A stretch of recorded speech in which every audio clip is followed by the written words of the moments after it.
ఓం మహాగణాధిపతయే నమ. ఓం గురుభ్యో నమ. ఓం శ్రీమాత్రే నమ. రిట్రోగ్రేషన్ అసలు మనకి ఎప్పటి నుంచి ఉంది, దాని మూలంగా ప్రతి లగ్నానికి, ద్వాదశ లగ్నాలు లేదా లగ్నం తెలియని రాశి వారికి ఎటువంటి ఫలితాలు జరగనున్నాయి, అది ముఖ్యంగా జూలై 13వ తేదీ నుంచి నవంబర్ 28వ తేదీ వరకు ఈ శని వక్ర త్యాగం అంటే వక్ర గతిలోకి వెళ్తాడు. వక్ర త్యాగం జూలై 28వ తేదీ తర్వాత వక్ర త్యాగం అవుతుంది. దీని మూలంగా ఎవరెవరికి ఇప్పుడు చూడండి, కొంతమంది ఇప్పుడు మేషం వారు ఉన్నారు, ఏలినాడు శని ప్రభావం తగ్గుతుంటుంది. అదేవిధంగా సింహం వారికి అష్టమ శని ప్రభావం తగ్గడం, ఈ ధనస్సు వారికి అర్ధాష్టమ శని ప్రభావం తగ్గడం. దానివల్ల తగ్గడం వల్ల కలిగే ఫలితాలు ఏమిటి, మీ పర్సనల్ చార్ట్లో అది ఏ భావం అయినందుకు ఎటువంటి ఫలితాలు వస్తాయి అనేటువంటి అంశాలు చెప్తుంది నేనైనప్పటికీ కూడా చెప్పిస్తుంది సాక్షాత్ లలిత అమ్మవారిగా భావిస్తూ ఒక్కొక్కటిగా తెలుసుకుందాం. మేష లగ్నము లేదా మేష రాశి అయినా చూసుకోండి.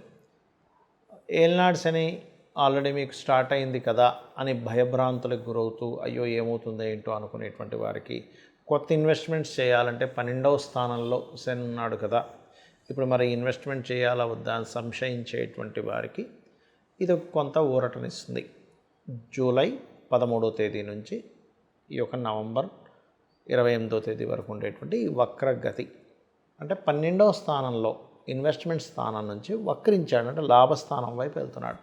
అంటే గతంలో చేసినటువంటి ఇన్వెస్ట్మెంట్ కానీ ఈ వక్రగతిలో ఉన్నప్పుడు చేసేటువంటి మదుపు పెట్టడం, ఇన్వెస్ట్మెంట్ చేసేది ఏదైతే ఉంటుందో ఆ యొక్క విషయాలు మీకు కలిసి వచ్చేటువంటి స్థితి కనబడుతున్నాయి, ఇన్వెస్ట్మెంట్కి సంబంధించిన విషయాల్లో పర్టికులర్గా. ఇక మరి కొంతమందికి చూడండి, విదేశాల్లో ఉన్నామండి, అక్కడి నుంచి ఇండియాకు వచ్చేద్దాం అనుకుంటున్నాను, ప్లాన్ చేస్తున్నాను, నేను ఇంక ఉండలేను అనుకునేటువంటి వారికి ఆ మార్పును కూడా ఇస్తుంది. అయితే శని ఎప్పుడైనా సరే ఇలా వక్రగతి వక్రత్యాగాలు జరిగినప్పుడు, అంటే వక్రత్యాగం అంటే 28 నవంబర్ తర్వాత జరుగుతుంది, వక్రగతిలో ఉన్నప్పుడు ఈ మేషం వారికి జరిగేటువంటి మంచి ఫలితాలు ఏమిటి ఇందులో అని చెప్పి చూసుకున్నట్లయితే, పర్టికులర్గా కొత్త అగ్రిమెంట్స్ ఏవైనా చేయడం. అంటే గతంలో మనం చూడండి కొన్ని ఇంకేముంది మనకి అగ్రిమెంట్ చేస్తా అన్నాడు కానీ పెండింగ్ పెడుతున్నాడు అంటూ ఉంటాం. అటువంటివి మీరు చేసే ప్రయత్నాలు ఏవైతే ఉంటాయో, ఎఫర్ట్స్ ఏవైతే పెడతారో ఆ ఎఫర్ట్స్కి సరైనటువంటి ఫలితాలు రావడం, ఇటువంటివి బలంగా చూపిస్తున్నాయి మీకు. అదేవిధంగా 12వ స్థానంలో ఉండేటువంటి మరి గురువు శని వక్రించినప్పుడు ఇంకా ఎటువంటి అంటే జాగ్రత్తలు కానీ ఇంకా ఎటువంటివి జరుగుతాయి ఏంటి అని చెప్పి చూసుకున్నట్లయితే, కొంతవరకు కొత్త బిజినెస్ చేసేటువంటి వారు, కొత్త వ్యాపారాలు చేసేటువంటి వారికి మీకు తెలియకుండానే కొంత సీక్రసీగా అవతల వాళ్ళు చేసేటువంటి కొన్ని పనుల వల్ల మీకు రావాల్సిన లాభం కొంతవరకు తగ్గుతూ ఉంటుంది. ఈ పర్టికులర్ అంశం మీద కాస్త జాగ్రత్త వహిస్తూ దాని మీద దృష్టి పెట్టాలి మీరు, ముఖ్యంగా మీరు.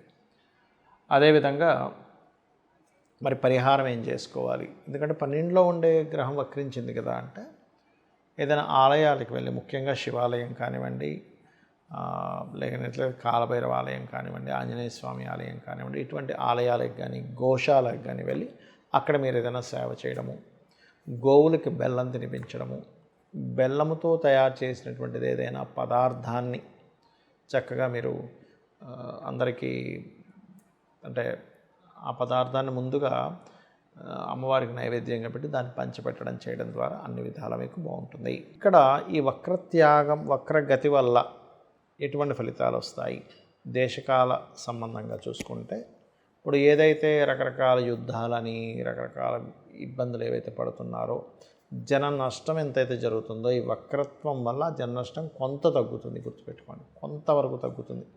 బట్ ఇక్కడ ఏంటంటే శని ఎంత మీకు గురువు రాశుల్లోంచి వక్రించినా కొంత ఇస్తూ ఉంటాడు జీవరాశులు అయినటువంటి దానివల్ల. అలాగే శని ఎప్పుడైతే కుంభంలోకి వెళ్తుంటాడో, అదేవిధంగా కుజుడు కూడా కేతువుతో ఉన్నందుకు కొంచెం భూమి చీల్చే అంత సమర్థమైనటువంటి బాంబుల వల్ల కొంతవరకు కొన్ని దేశాల్లో భూమి కూడా చీలుకునేంత ఇదిగా అవుతూ ఉంటుంది. ఇది పర్టికులర్గా మనకి కుజుడు సింహంలో ఉన్నప్పుడు కానివ్వండి, దాని తర్వాత వృశ్చికంలోకి, అంటే ఈ ప్రభావం పడటం వల్ల, దీనివల్ల కొంతవరకు ఈ వక్రగతి వల్ల కుజుడు కూడా తర్వాత మనకి సింహం నుంచి మారడం వల్ల మనకి హైదరాబాద్ లాంటి ప్రదేశాల్లో కొంతవరకు ఈ భూ రేట్లు సంబంధించినటువంటివి పెరుగుదల కూడా ఉంటుందండి, గుర్తుపెట్టుకోండి.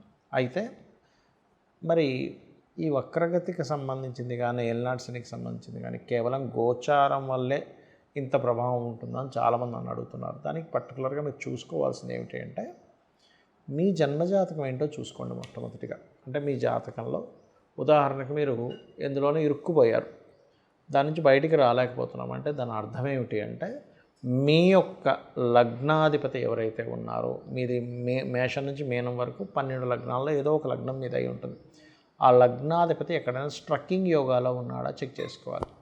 స్ట్రక్కింగ్ యోగాలో ఉన్నప్పుడు ఇప్పుడు చూడండి, చిన్న ఎగ్జాంపుల్, ఇప్పుడు మనకి జలుబు చేసింది, ముక్కు బ్లాకేజ్ అయింది, విక్స్ ఇన్హేలర్ కానీ లేకపోతే ఇంకేదైనా ఆవిరి పట్టడం వల్ల అది క్లియర్ చేసుకుంటాం. అలాగే ఏ గ్రహం ద్వారా స్ట్రక్ అయిందో ఆ గ్రహానికి సంబంధించిన దానం ఇవ్వడము, లేనట్లయితే ఆ దేవత ఆరాధన చేయడం ద్వారా అది క్లియర్ చేసుకోవచ్చు. ఇదేదో భయపడి ఏదో అయిపోతుందని దానికోసం కాదు జ్యోతిషశాస్త్రం ఉన్నది. అలాగే చాలామంది ఎంతో కష్టపడుతున్నా ఇప్పుడు గోచారంలో ధనస్థానం మీద ఇలా ఉందండి అంటే అది ఒక 10 to 15% దాని ప్రభావం. కొన్నిసార్లు అయితే మరీ తక్కువ కూడా ఉంటుంది కొంతమంది ధనయోగాల వల్ల.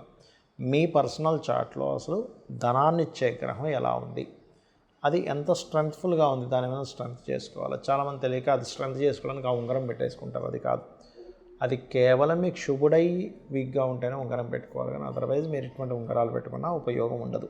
స్ట్రెంగ్త్ చేసుకోవడానికి కొన్నిసార్లు నామస్మరణ, అదేవిధంగా ఓం సంపత్కరీ సమారూఢ సింధుర వ్రజ సేవితాయ నమః, లేదా ఓం ధర్మాధ్యక్ష ధనాధ్యక్ష ధనధాన్య వివర్ధనీయ నమః, ఈ రకంగా చేసుకుంటూ ఉండాలి. కొంతమంది అప్పుల్లో ఇరుక్కుపోతారు, అలాంటప్పుడు ఓం అపర్ణాయ నమః. అది పర్టికులర్ పీరియడ్ ఉంటుంది. రుణస్థానం ఎప్పుడు మనకి బాగా యాక్టివ్ అవుతుంది, ఆ సమయంలో అనవసరంగా మిస్క్యాలిక్యులేషన్ చేసుకుంటూ అప్పులు చేసుకుంటామా, దానివల్ల అప్పులు పాలవుతామా, ఇది పర్టికులర్గా జాగ్రత్త వహించాలి, గుర్తుపెట్టుకోండి. అలాగే మరొక విషయం ఏంటంటే ఇక్కడ కొంతమందికి సహోదరులతో సరైన కమ్యూనికేషన్ లేకపోవడం, ఇవన్నీ ఎందుకు అవుతాయంటే పూర్వజన్మల్లో సహోదర వర్గంతో మీరు సరిగ్గా ఉండవలసిన ధర్మంగా లేకపోవడం వల్ల సహోదర వర్గంతో ఇబ్బంది వస్తూ ఉంటుంది. లేదా వాళ్ళు మీరు ధర్మంగా ఉన్నా సరే వాళ్ళు కావాలని బిహేవ్ చేస్తే వాళ్ళు కూడా ఖచ్చితంగా అనుభవిస్తారు, అందులో ఎటువంటి సందేహం లేదు. అలాగే ఎప్పుడు నిర్ణయం తీసుకోవాలి, ఏ సమయాల్లో జాగ్రత్తగా ఉండాలి, అది గోచారం ఎంత చెప్తుందో మన పర్సనల్ చార్ట్ కూడా నిర్ణయాలు ఏ నెలల్లో తీసుకోవాలి, ఏ నెలల్లో తీసుకోవద్దు. చాలామంది నిర్ణయం తీసుకునే సమయం, నిర్ణయం తీసుకునే హోరా, నిర్ణయం తీసుకునేటువంటి మంత్ చాలా జాగ్రత్తగా దాన్ని అర్థం చేసుకుంటూ ఉండాలి దాన్ని ప్రారంభించేటువంటి విషయాల్లో. అలాగే మరొక విషయం ఏంటంటే ఇక్కడ సంతాన అభివృద్ధికి ఏం చేయాలి, సంతానం కలగట్లేదంటే ఏం చేయాలి. ఇంకోటి ఏంటంటే వ్యాపారాలు, చాలామంది వ్యాపారం ప్రారంభిస్తారు కానీ వాళ్ళకి ఎందులో కలిసి వస్తుంది అనేటువంటిది చూసుకోరు.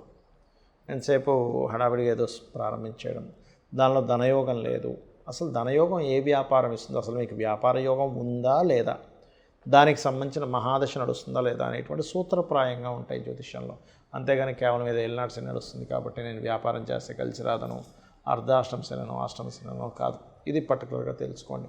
అలాగే వివాహ సమయం దగ్గర నుంచి, ఇన్వెస్ట్మెంట్స్ సంబంధించిన విషయాల దగ్గర నుంచి, విదేశాలకు వెళ్ళేటువంటి అంశాల దగ్గర నుంచి అన్నీ కూడా మీ జన్మజాతకంలో పర్టికులర్ మహాదశ ఏ రూపంలో మీకు యోగాన్ని ఇస్తుంది, ఇది రైట్ టైమా కాదా వివాహం చేసుకోవడానికి, ఇది రైట్ టైమా కాదా పార్ట్నర్షిప్ చేయడానికి, మీకు అసలు మీ జన్మజాతకంలో పార్ట్నర్షిప్ చేసే యోగం ఉందా లేదా, ఇప్పుడు ఇన్వెస్ట్మెంట్ చేయడం కరెక్టా కాదా, విదేశాలకు వెళ్ళడం కరెక్టా కాదా, గోచారం ఎంతవరకు అనుకూలిస్తుంది. కానీ లేదండి నాకు డిజైర్ ఉంది, అలాంటప్పుడు మీరు ఎటువంటి చిన్న చిన్న పరిహారాలు, ఏదో పెద్ద వేలు లక్షలు ఖర్చు పెట్టి పూజలు చేయాల్సిన అవసరం లేదు. చిన్న నామస్మరణ రోజు కూర్చొని ఒక అరగంట 40 నిమిషాలు కూర్చొని చేయడం వల్ల అది మీకు బలాన్ని ఇస్తుంది. మీకు ఆ సిచ్యువేషన్ హ్యాండిల్ చేసేటువంటి శక్తిని అమ్మవారు ఇస్తుంది. ఆ రకంగా మీరు ఎప్పుడైనా సరే గుర్తుపెట్టుకోండి, మీ జన్మజాతకంలో ఉండేటువంటి ప్లానటరీ పొజిషన్స్ ఎలా ఉన్నాయి, అది ఎంత స్ట్రెంగ్త్ కలిగి ఉన్నాయి. చూడండి, ఇప్పుడు మనలో ఉండేటువంటి స్ట్రెంగ్త్ ఏంటని తెలుసుకుంటాం. నాకు బాగా స్కిల్స్, రైటింగ్ స్కిల్స్ ఉన్నాయంటారు, కొంతమంది సింగింగ్ స్కిల్స్ అంటారు, మరి కొంతమందికి అకల్ట్గా ఏదైనా ప్రిడిక్ట్ చేసే స్కిల్స్ ఉంటాయి. మరి ఒక్కొక్క రకంగా కొంతమంది స్కిల్స్ ఉంటాయి. బైక్ బాగా నడుపుతారు, కారు బాగా నడుపుతారు. అది ఎలాగో మీ పర్సనల్ చార్ట్లో కూడా మీ జాతక చక్రంలో ఉండేటువంటి గ్రహాలు ఎలా ఉన్నాయనేటువంటిది చూసుకోవాలి. ఆ రకంగా ఆ బలాన్ని దాని సంబంధంగా ప్రయత్నాలు చేయడం ద్వారా సక్సెస్ రావడము, ఏది బలహీనంగా ఉందో దానికి సంబంధించిన రెమెడీ చేయడం ద్వారా ఖచ్చితంగా మీకు బాగుంటుంది. దీంతోపాటు జాతకం లేదు అనుకునేవారు ఏమీ ఇబ్బంది పడకుండా చక్కగా అమ్మవారి ఆరాధన నిత్యము చేయడం ద్వారా ఖచ్చితంగా మీ యొక్క జీవితం అమ్మవారే చూసుకుంటుంది. శ్రీమాత్రే నమః.